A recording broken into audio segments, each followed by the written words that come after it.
Correct the following sentence, মানে নিচের সেন্টেন্সগুলো incorrect আছে, আমাদের কারেক্ট করতে হবে। 1 number, he resembles to his father.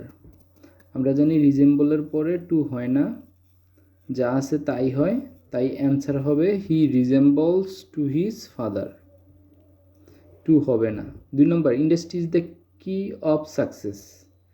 আমরা জানি কি এর পরে টু হয়, তাই অ্যান্সারটা হবে industry is the key to success. He died by cholera. Cholera হচ্ছে একটা রোগের নাম, আর কোনো মানুষ যদি কোনো রোগে মারা যায় তাহলে ডাইডের পরে অফ হয়, তাহলে এইটার অ্যান্সার হবে কি he died of cholera, say cholera রোগে মারা গিয়েছিল। D number, he died to his country. কেউ যদি দেশের জন্য মারা যায় তাহলে ফর হয়, তাহলে এটার অ্যান্সার হবে he died for his country, সে তার দেশের জন্য মারা গিয়েছিল। E number, it is raining since morning. সকাল থেকে বৃষ্টি হচ্ছে। তো যেহেতু সকাল থেকে বৃষ্টি হচ্ছে, এটা প্রেজেন্ট পারফেক্ট কন্টিনিউয়াস টেন্স, আর প্রেজেন্ট পারফেক্ট কন্টিনিউয়াস টেন্সের গঠন প্রণালী হচ্ছে সাবজেক্টের পরে হ্যাভ বিন অথবা হ্যাজ বিন। এখানে আমাদের সাবজেক্ট হচ্ছে ইট, সো ইটের পরে হ্যাজ বিন হবে, তাই ই এর অ্যান্সার হবে it has been raining since morning. F, he speaks English like English. শেষের যে ইংলিশ, এই ইংলিশ দ্বারা মূলত একটা জাতিকে বোঝানো হয়েছে, আর জাতি বুঝাইলে জাতির আগে দি হয়, তাহলে এটার অ্যান্সারটা হবে he speaks English like the English, তার মানে লাইকের পরে দা হবে। Would you mind to come here. আমরা জানি মাইন্ডের পরে বারের সাথে আইএনজি হয়, সো এখানে মাইন্ডের পরে কামিং হেয়ার হবে, আর কামের সাথে আইএনজি যোগ করার সময় শেষে যে ইটা আছে ইটা বাদ যাবে, তারপর আইএনজি যুক্ত হবে, CUMING।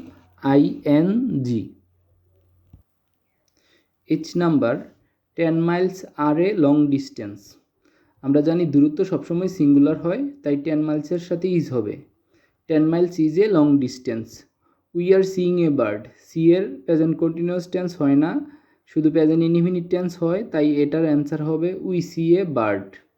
It is I who are to blame.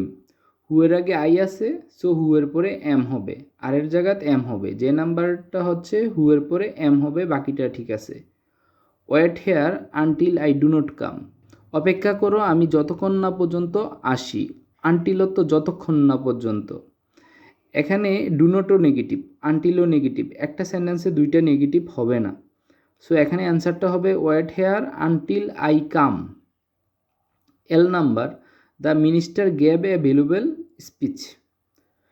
এই যে এখানে বক্তৃতা দেয়া বোঝাতে গ্যাপ হয় না, এক্ষেত্রে ডেলিভার হয়, আমরা ডেলিভারের পাস্ট ফর্ম ব্যবহার করব, ডেলিভার্ড হবে, তাহলে এটার অ্যান্সার হবে the minister delivered a valuable speech. M number, cut the line. লাইনটা কেটে দাও। কেটে দেওয়া বোঝাতে আমরা পেন থ্রু ব্যবহার করব, কাট ব্যবহার করব না, তাহলে এই ক্ষেত্রে অ্যান্সার হবে pen through the line. N number, I could not help to do this. Could not হেল্পের পরে বারের সাথে আইএনজি হয়, সো এটার অ্যান্সার হবে I could not help doing this. Do এর সাথে আইএনজি হবে, তাহলে অ্যান্সারটা হবে I could not help doing this, to হবে না। There is no place in this bench. এই বেঞ্চে কোনো জায়গা নাই, এমন বোঝাতে এই সেন্টেন্সটা ব্যবহৃত হয়েছে, সো জায়গা বোঝাতে আমরা রুম ব্যবহার করব, তো এটার অ্যান্সার হবে there is no room in this bench, RWM, room. P number, he will give the examination. সে পরীক্ষা দিবে। পরীক্ষা দেওয়া বোঝাতে আমরা সিট ফর ব্যবহার করব, গিভ ব্যবহার করব না। He will sit for the examination.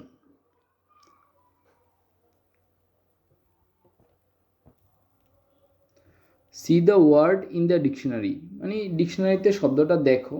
আমরা জানি ডিকশনারিতে শব্দ খোঁজা হতে লুক আপ ব্যবহৃত হয়, তাহলে এই ক্ষেত্রে আমরা look up the word in the dictionary হবে। Look up, LWK, look UP, up, look up.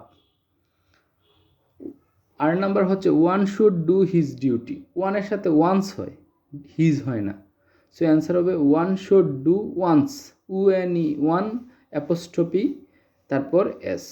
T number, it is high time we shall stop corruption. It is high টাইমের পরে যদি সাবজেক্ট থাকে তাহলে পাস্ট ইনডিফিনিট টেন্স হয়, তাহলে আমরা এই ক্ষেত্রে শ্যাল বাদ দিব এবং স্টপড হবে, অ্যান্সার হবে stopped, past form, we stopped corruption. U number, I saw a dead man while walking on the field. এটা ইম্পর্ট্যান্ট, এটা সবসময় পরীক্ষায় আসে, এটা খুবই ইম্পর্ট্যান্ট।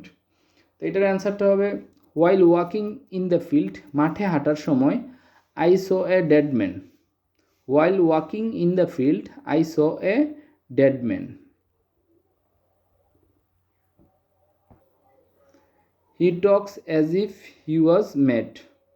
আমরা জানি অ্যাজ ইফের আগে প্রেজেন্ট ইনডিফিনিট টেন্স হলে অ্যাজ ইফের পরে পাস্ট ইনডিফিনিট হয়। আর সে এমনভাবে কথা বলে যেন সে পাগল, সে কিন্তু আসলে পাগল না, কিন্তু পাগলের মতো। এটা তো অবাস্তব অতীত, আনরিয়েল পাস্ট। সো এই ক্ষেত্রে অ্যাজ ইফের পরে হি এর সাথে ওয়ার হবে। সো অ্যান্সার হবে he talks as if he were mad. W number, এটা পরীক্ষা ইম্পর্ট্যান্ট আসে, I shall avail the opportunity. এই ক্ষেত্রে আমরা অ্যাভেলের পরে আই থাকলে মাইসেলফ বসাবো এবং অফ অবশ্যই বসাবো। I shall avail myself of the opportunity. X number, our family consists in 12 members. 12 জন সদস্য নিয়ে আমাদের পরিবার গঠিত। গঠিত হওয়া বোঝাতে কনসিস্টের পরে অফ বসে। সো অ্যান্সার হবে কনসিস্টস অফ, আর বাকিটা পুরোটা ঠিক থাকবে। We shall inform the matter to your father.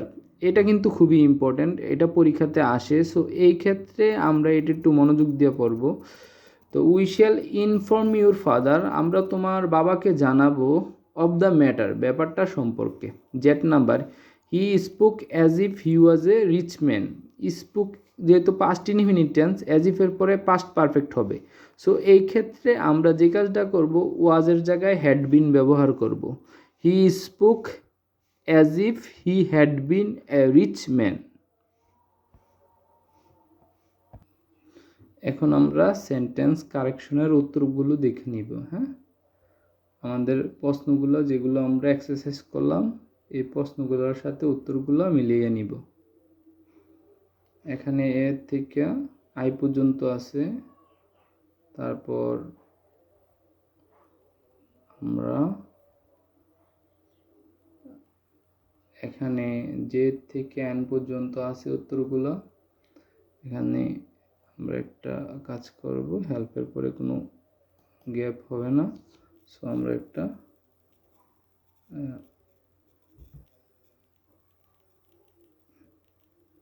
তারপর এখানে ওয়ে থেকে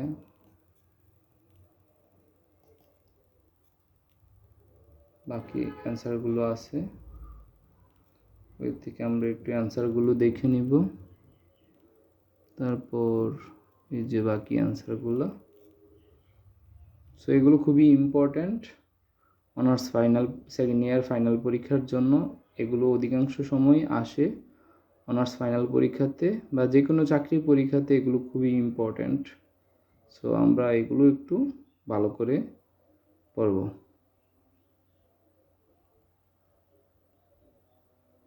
সবাইকে ধন্যবাদ। আবার দেখা হবে কোনো একটা ভিডিওতে। আসসালামু আলাইকুম।